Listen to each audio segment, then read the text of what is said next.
Bobby Boucher is a 31-year-old socially inept, stuttering simpleton water boy living in Louisiana. He spends most of his time on a football field doing what he is good at, being a water boy. He is, however, bullied by the players, and nobody comes to his defense. Any unused magic? That legendary green playbook of yours, Red? It's not like you could use a shower, I'm thinking. Just rough me up or something. Fair enough. I couldn't get myself. Lasky, get over here. Besides, he does a great job. Disrupting my football team, you idiot! Yes, Mr. Coach, for you. You're fired! Okay.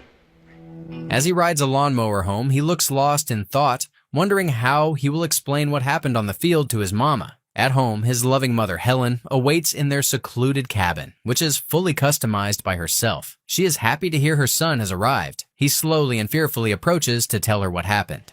I lost my position as the team's water distribution engineer. Maybe I could try to get another water boy job for a different team. Who told you you was a Virgo? Vicky Valancourt, that girl. Boucher.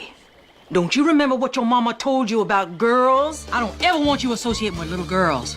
Because little girls are the devil. At night, 31-year-old Bobby watches a wrestling show lying down on his bed. The interviewer on TV is taking calls from viewers, and Bobby seems to be a fan of the wrestler. After expressing how he's a big fan, things take a wrong turn, adding to his embarrassment. Need the services of an experienced water boy. How old are you, kid? 11? 12? I'm 31 years old.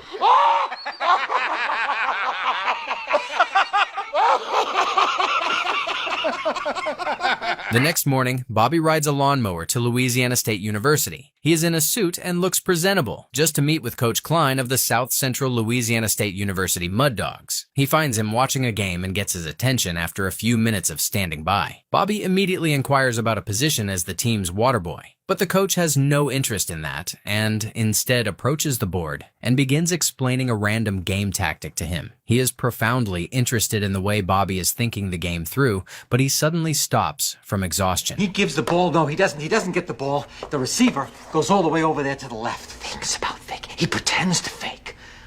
I don't know where I am. Oh, this room is getting smaller. I have to sit down. This is good. This is much better than what I serve. It is imperative that you allow me to be your water boy. You do not have to pay me. I will do it for free. That's a deal. It's a deal? The next day, the field is full of players and cheerleaders on a bright, sunny day. Coach Klein is reading a book on coaching, and the assistant isn't much of an assistant. Bobby is doing his task, purifying water for the players, and one player runs to him for an introduction. He finds Bobby boiling the water and says water is supposed to be cool. Bobby explains it's for purification purposes and claims his mama always told him, better safe than sorry. The player's mother also said things like that, and with that as common ground, they become friends. The player's name is Derek. Meanwhile, Bobby notices Coach Klein acting bizarre on the bench and asks Derek if he is going to be okay. Let me know when it cools down, baby. Yes. All right. Don't worry, he'll snap out of it. Hey, did y'all get a load of the new water boy? Shit! Red 22!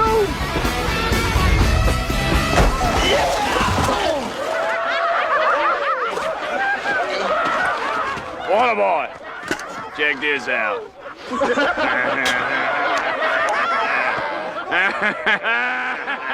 Water boy.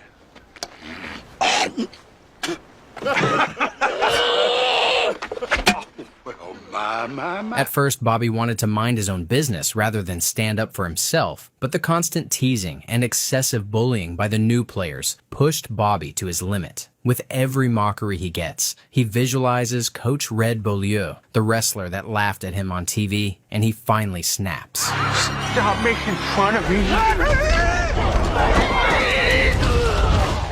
Damn, he's killed though. I'm sorry. Oh yeah. I would be honored if you played football for this team. No, thank Coach. My mama wouldn't let me play no football. My mama said that. My mama said that. She's gonna my say mama yes. said that. At night, Coach Klein visits the secluded cabin home of Bobby and his mother. Dinner is served, and Helen hunts and cooks like any wild person. After settling in, the coach explains Bobby would be a great football player if he joins the team. However, Helen firmly states Bobby is too delicate to play football with those gargantuans. Coach Klein tries to explain further, but she remarks that a headache is stroking her. Bobby hands her water, and she begins to explain to him why she won't let him do such a thing. You see, my husband, Robert, he decides he wants to go and help the foreign peoples. He's gonna go and join the Peace Corps. And he got lost in the middle of the Sahara Desert. He couldn't get no water, Coach. He died of the dehydration. I would have got my daddy some water, but I just a baby inside Mama's stomach. But don't you want the only part you've got left to get a college education? Bobby, think about it. A whole new world will open to you. But he ain't exactly what you call college material. The next day, Bobby seems to have made a decision, and he appears on the field with full gear. He is also dedicated as a water boy, so he brings his water with him. Derek comes in to say hello and asks him where his helmet is. When Bobby says he doesn't have one, Derek offers to share his. Bobby puts it on, and Coach Klein calls out to gather the team. He focuses on Bobby and introduces him as a player. He is going to be a linebacker for them. However, one of the players is still mocking him, and Bobby says he can't wait to tackle him. Coach Klein tells him, not yet. He begins the training, and some professional terms don't seem to register with Bobby. You've waterboyed for 18 years. Didn't you occasionally watch the game? It's the offense's last opportunity to gain 10 yards before they have to punt. He ain't never gonna be able to figure this out, Coach. Yes, he is. I want you to tackle Casey like you did Guy yesterday.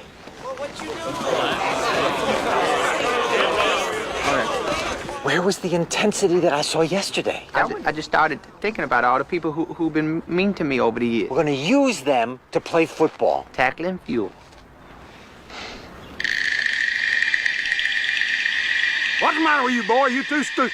Bobby seems to get a hold of what his exact job is, and the visualizing method is working. Coach Klein is eager to see more of the tackling and asks him if he can do that in every game. It would mean the world to him. Bobby says sure, he will. Soon, Bobby is in class with Derek, and he is a college student with a flicker in hand. However, his mental ability hinders him from understanding the contextual meaning of the lecture. When the professor asks why most alligators are abnormally aggressive, Bobby dumbs it down to a silly explanation. Mama says that alligators are ornery because they got all them teeth but no toothbrush. Wow. Anybody else? Yes, sir, user. Is there anybody here can tell me where happiness comes from? Mama say that happiness is from magic rays of sunshine that come down when you're feeling blue. Mama's wrong again. No, Colonel Sanders, you're wrong. Mama's right. The next day at the field, it's another practice day. Bobby is serving as a water boy, and Derek comes toward him. However, Bobby's OCD is getting a hold of him. He remarks that Derek should drink more water than ever, but Derek convinces him he's got a game to worry about. And he's down with a 3-yard kickoff return. I'll bet you $50 Guy Grenoir throws a touchdown pass on the first play. This is just like we practiced, okay? Okay, go, come on. Sit!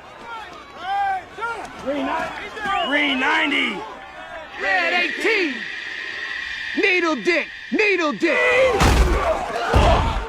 Yeah! I knew that this was a good idea.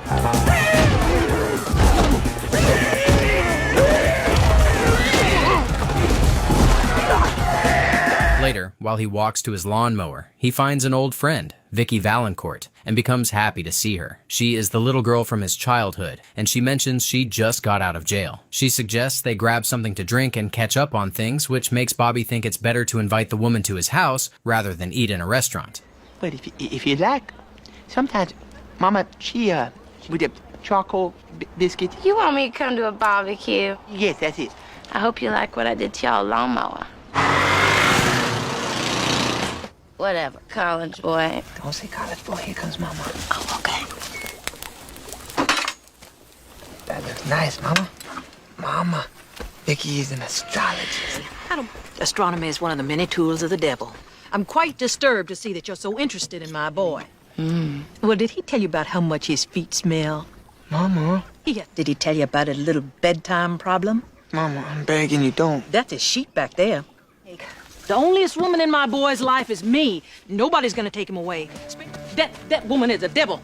and I want you to stay away from her, you hear me? Later, at a bar, the news reports on the new potential found in the Waterboy player. Bobby Boucher's photo is on the TV, and the reporter states that during the game, a new NCAA record has been recorded. Coach Red Beaulieu is having a burger at the counter, and he freezes upon noticing the guy he disrespected is now on top of his game. He drops his meal and grabs the green playbook of rules, filled with fear of his team losing to the Mud Dogs. The next day, Coach Klein speaks to Bobby privately and tells him he can't stand to lose another game. Bobby has to use more of his visualization for the next game. Halt!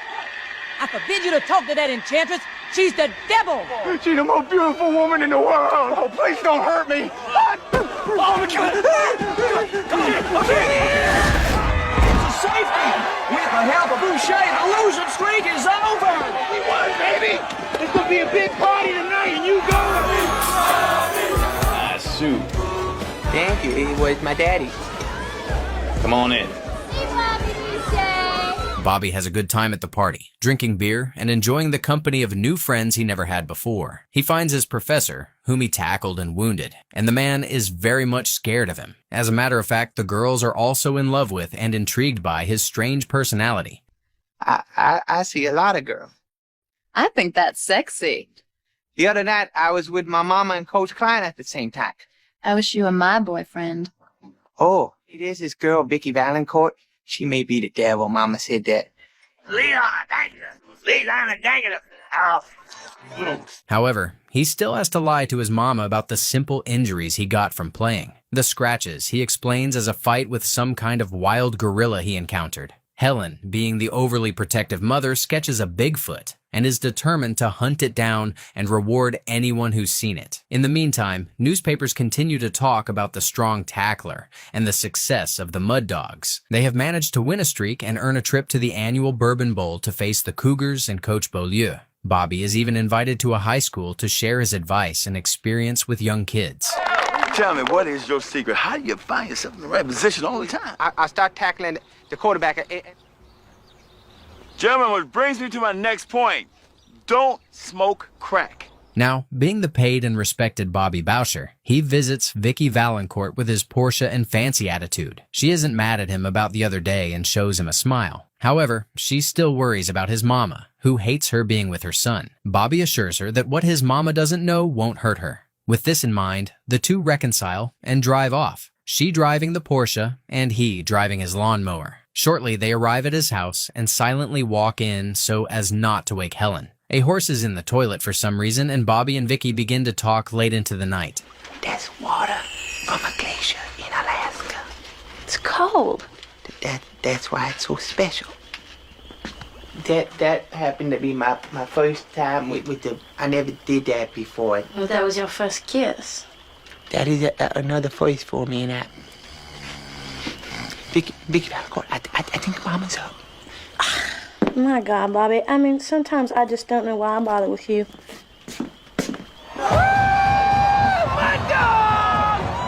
Water sucks. Gatorade is better. What? Coach Klein said that on purpose, to help Bobby aid his visualization of attacking people who are men. Thus, once the game begins, the hallucination intensifies. Water sucks. No, stop It saying really that. You don't mean that. sucks.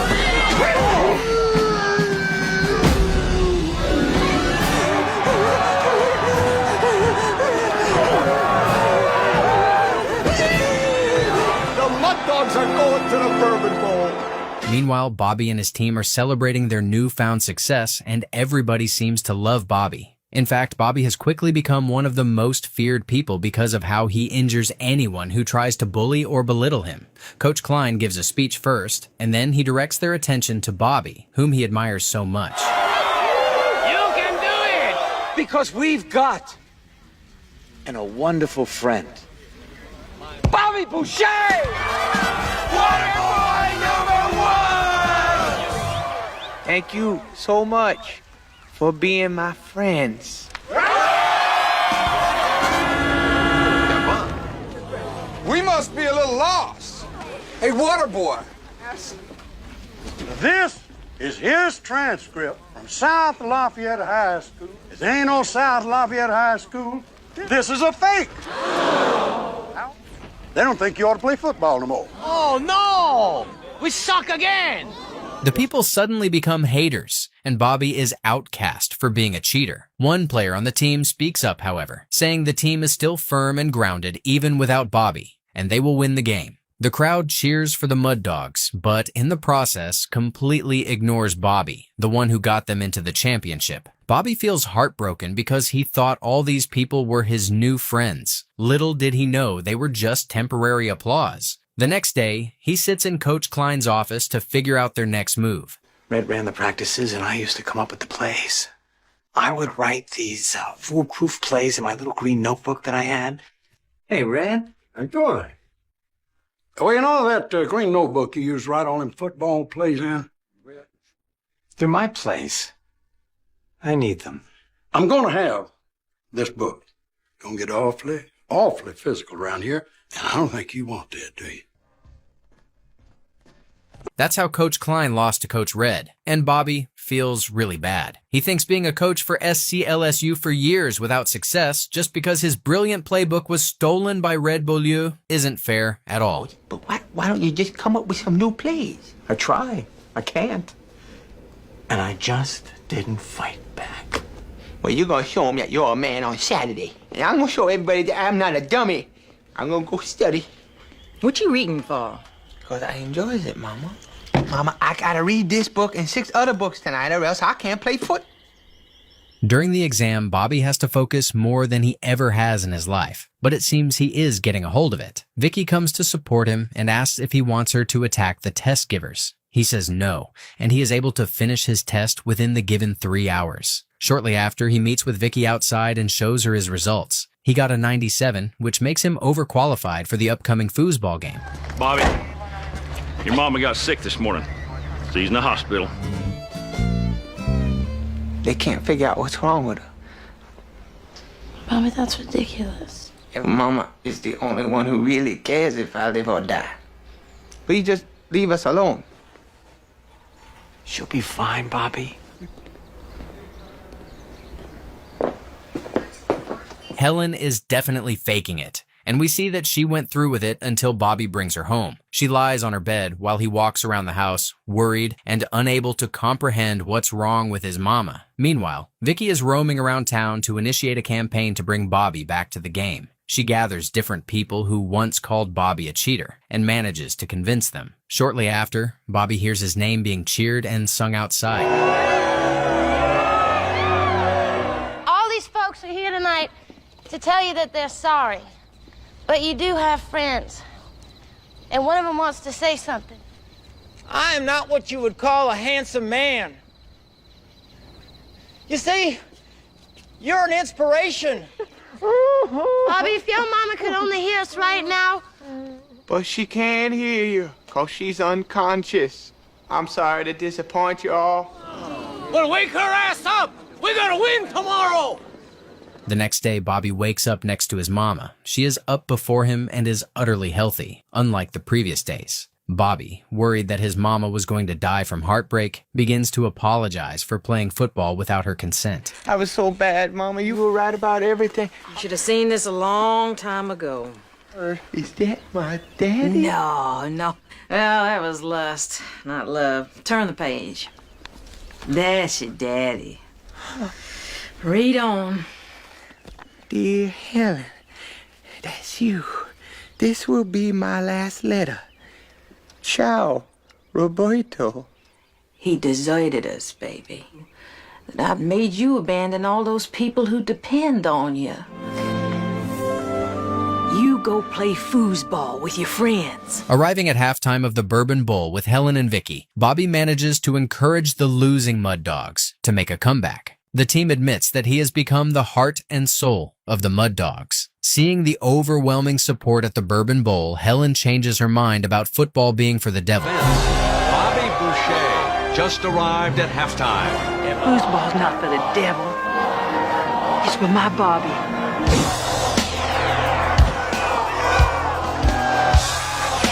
Showed up. Right, look like.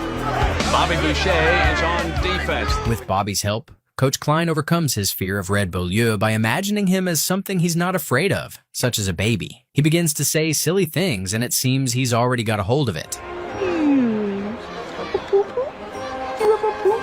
This is what we're gonna do.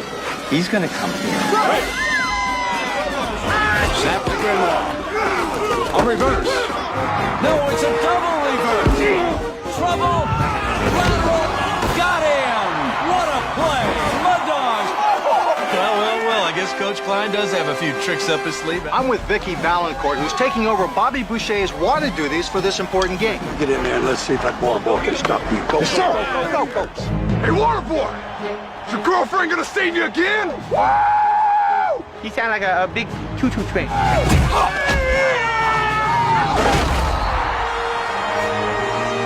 Powerbomb. Compliment of Captain Insano.